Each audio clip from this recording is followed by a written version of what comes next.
This is the story of 3 plastic bottles, empty and discarded.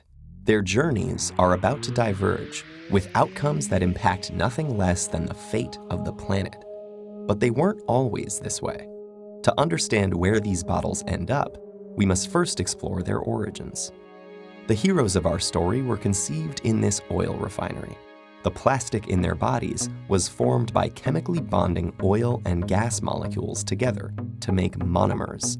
In turn, these monomers were bonded into long polymer chains to make plastic, in the form of millions of pellets.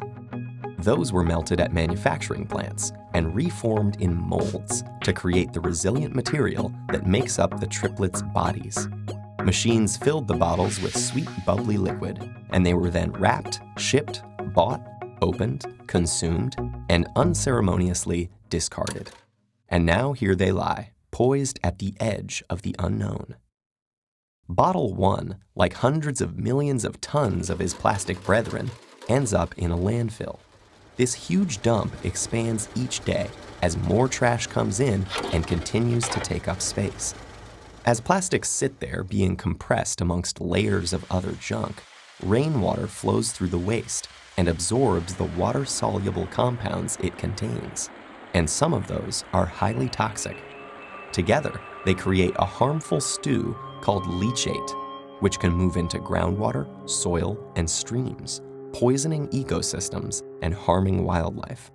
It can take bottle 1 an agonizing 1,000 years to decompose. Bottle 2's journey is stranger, but unfortunately no happier. He floats on a trickle that reaches a stream that flows into a river, and a river that reaches the ocean.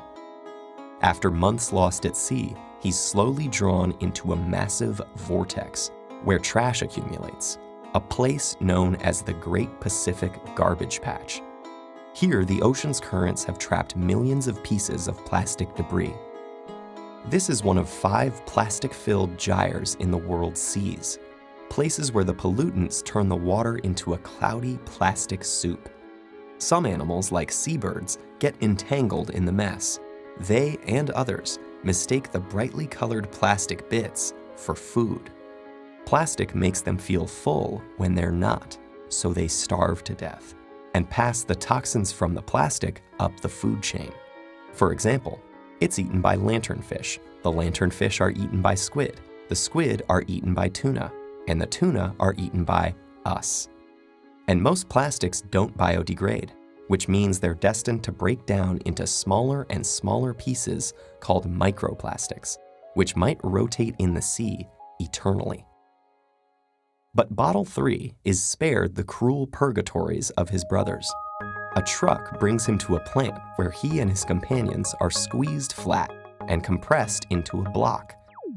Okay, this sounds pretty bad too, but hang in there. It gets better.